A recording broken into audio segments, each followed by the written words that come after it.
I don't know. There is a problem. So I mean, you're insinuating there is a problem. By the way, your previous guest, Patrick, I mean, unbelievable. Like climate, like seriously, like that is such a a non-issue. We all know that's a hoax as well. I'm just going to put that on the record as a total hoax. Let's speak now to Hal Lambert, who served on President Trump's 2016 inaugural committee, a big Trump supporter. Hal Lambert, thanks for joining us. I just wonder how worried you are about what you're seeing and hearing about the increasingly deep problem Donald Trump has got with the, how can one put it, the farrago around Jeffrey Epstein, the convicted sex criminal, and Donald Trump's refusal to release more information about the associations of Jeffrey Epstein. It's a huge story in the United States. It's tainting Trump in new ways, isn't it?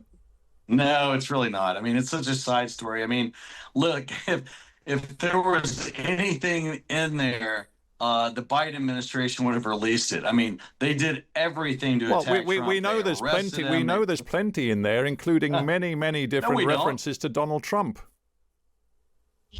Well, they lived in the same city. Donald Trump was a billionaire. Jeffrey Epstein was trying to hang around with as many powerful people as he could. I mean, this is not a story.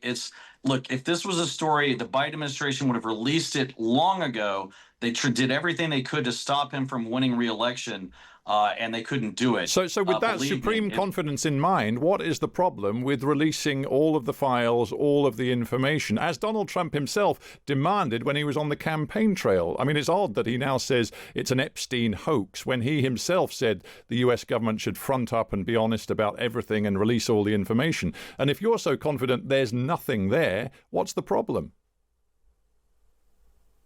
I don't know. There is a problem. So I mean, you're insinuating there is a problem. By the way, your previous guest, Patrick, I mean, unbelievable. Like climate, like seriously, like that is such a a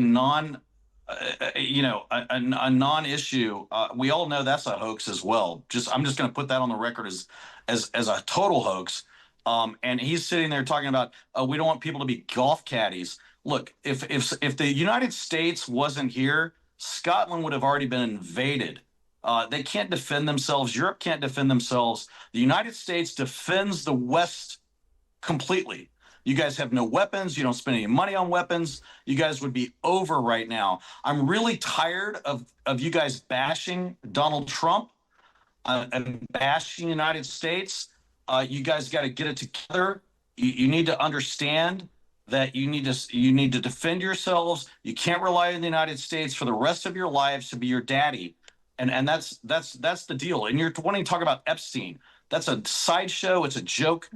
The serious issue is China, and that's what we've got to focus on as a world in the world of where they want to take over the rest of the world with communism, and you guys need to understand that.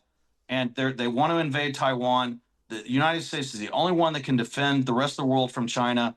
And I wish you guys would step up. Yeah. Well, Hal, let's not talk too much geopolitics. I'm just very interested for you to tell me, and you, of course, speak as a part of the Republicans Abroad movement. You're based abroad, not in the United States. Surely you are not unaware of how damaging some of Donald Trump's policies are proving to be to America's international reputation. I'm thinking about the situation of many young people who thought they got places at U.S. universities, like Harvard University, for example, who are now unsure if they'll be able to study in the US because Trump is withdrawing funding from those universities. I wonder if you're aware that, for example, Las Vegas and other key tourist destinations in the US are seeing numbers fall off a cliff because many international visitors aren't sure whether they'll be allowed in. They're not sure whether US immigration officials are going to screen their social media to see if they've been critical of Donald Trump or maybe making tweets about Israel-Palestine that are unacceptable.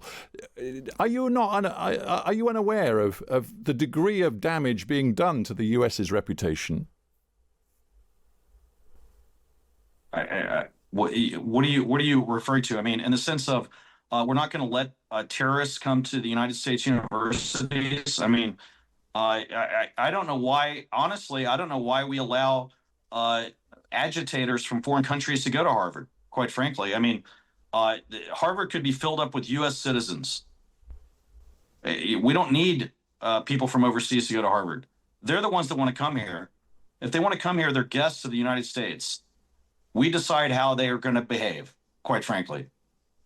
And if they don't want to come to Las Vegas, don't come to Las Vegas. So you, sitting in Europe, representing Republicans abroad, are not picking up on any growing sense amongst international observers of the United States that the US is changing in a potentially very dangerous way. You're not picking up on that at all. What's dangerous? Wait, why is it dangerous?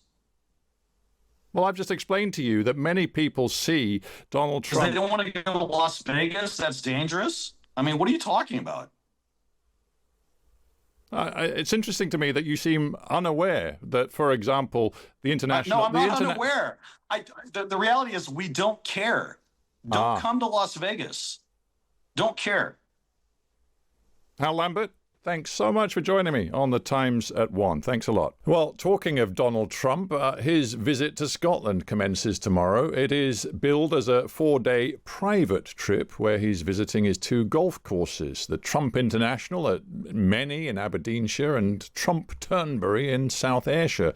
The Scottish First Minister John Swinney is going to meet Trump, despite saying earlier that he couldn't see how the visit could go ahead after Trump's hostile treatment of Ukrainian President Zelensky in the Oval Office. The Scottish Green Party co-leader Patrick Harvey has described the decision to greet Trump as tragic. He is definitely going to be protesting the visit, and he joins me now. Patrick Harvey, tragic. You've got in Scotland the most powerful man in the world. Why are you describing that as tragic? Good afternoon. Thanks for inviting me on. I think it is tragic that we have political leaders in this country who are legitimizing Trump's extremist and dangerous politics. You describe him as one of the most powerful people in the world. He is, in fact, one of the most dangerous people in the world. He's using his power to silence climate science, to silence migrant rights, to effectively, authorize the huckling off the street of people just for looking foreign by masked men and being taken off to who knows where, without their families knowing them where they are, or without access to. Is your beef that John Swinney, the chief First Minister, is meeting him, or is your beef that he's being allowed to come to Scotland at all? Well, I haven't called for him to be banned from Scotland. There are travel bans that are put in place by the UK government in the case of people who genuinely incite profound danger. I don't think that's inconceivable. After all, in a previous visit while he was president before, he actively sought to promote fascism within this country in his social media posts.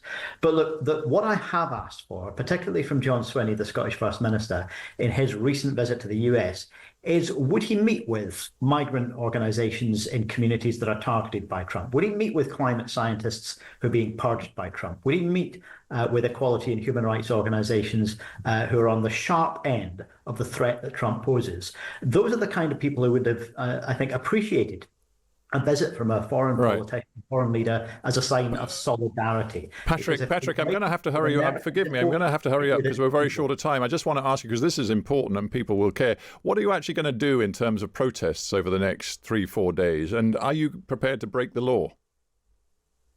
There have been protests organised, I think, both in Aberdeen and in Edinburgh. There may be others around the country that others are organising. I'm sure they will be peaceful. I'm sure they will be powerful but peaceful. And it's really important that in a country like ours, where we see the threat of far-right politics on the rise, we can see where this leads to. We can see where this leads to in the US, as well as in other violent and indeed genocidal regimes. And hang on, just a very quick thought on this. What's your message to the thousands of Scots people and their families who have gainful employment, good jobs, because Donald Trump has invested an awful lot of money, particularly in these golf courses that he's so proud of? Does that not matter at all? Well, he's certainly invested less money than he claimed he would. He's also trashed an environmentally sensitive site which has lost its environmental designation because of the damage he's done. And I don't think the best economic future for any community in Scotland is merely to see themselves as the golf caddies and bag carriers for Donald Trump and his super rich pals.